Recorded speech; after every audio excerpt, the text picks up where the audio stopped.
आगे बढ़ते हैं और दर्शकों के सवालों को शामिल करेंगे। रांची से हमारे साथ सत्यम शर्मा जी जुड़े हैं। सत्यम जी नमस्कार, सवाल पूछिए अपना। हाँ, नमस्कार मैम।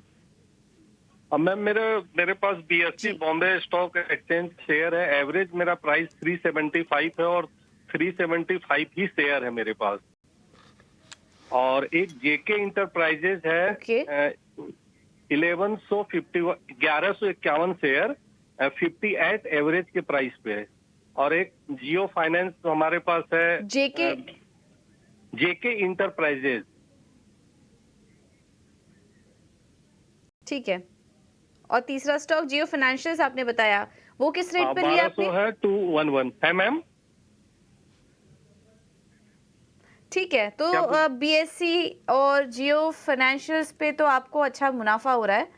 जेके इंटरप्राइजेस ये एक बार देख लेते हैं, ये शायद हमारे डेटाबेस में नहीं होगा, हम कवर नहीं करते इसको। चलिए इसको ट्रैक करने की कोशिश करते हैं, क्योंकि मार्केट कैप भी काफ़ी छोटा है इसका, 885 करोड़ का है। देखना होगा कि हमारे डेटाबेस में है कि नहीं ये स्टॉक। लेकिन बीएससी लिमिटेड और जियो फाइनेंशियल्स पर आपको राय दे देते हैं।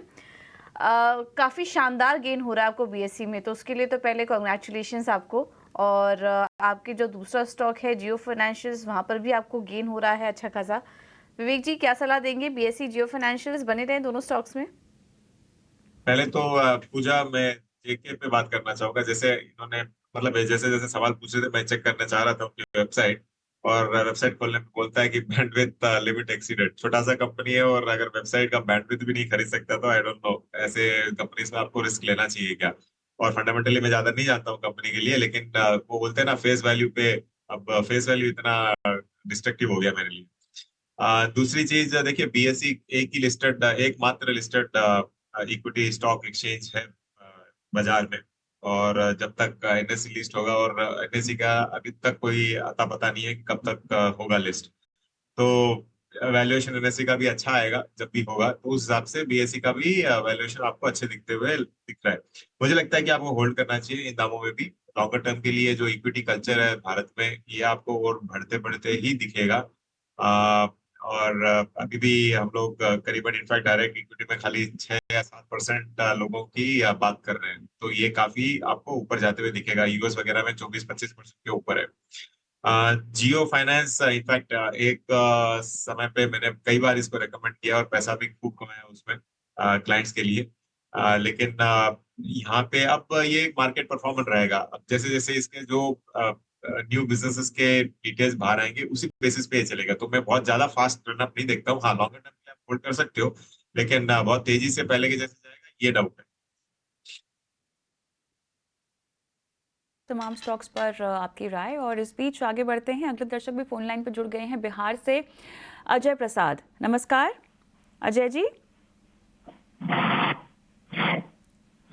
आपको मेरी आवाज आ रही है?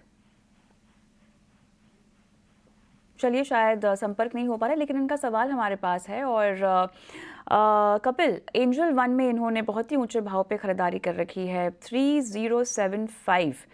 फोन लाइन पे मेरे पास नहीं है, वरना हम इनको पूछ लेते हैं इनका नज़रिया क्या है। लेकिन एक न्यू टर्म आउटलुक बताइएगा, इनकी बाइंग कॉस्ट तो काफ़ी ऊपर है। एक दो एक दो था जहाँ पे हमें ब्रोकिंग कंपनीज में काफी अच्छा एक इजाफा देखने मिला हुआ था, लेकिन एंजल ब्रोकिंग को मैं पिछले 6-7 महीनों से देख रहा हूँ एक करेक्टिव डिक्लाइनिंग मोमेंटम में है। और जो उसका शॉर्टर टर्म का जो पीरियड है वो काफी साइडवेज में है। तो मुझे इमीडिएटली कोई अपरन के वैसा कुछ नहीं देखने मिल रहा है, लेकिन ब्रॉडर स्ट्रक्चर स्टॉक का ठीक है।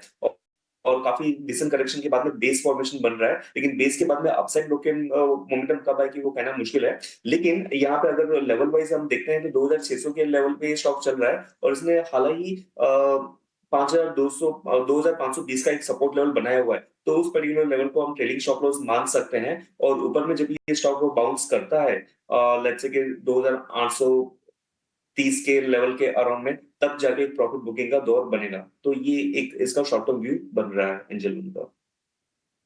ये है राय एंजल वन पर। बढ़ते हैं आगे।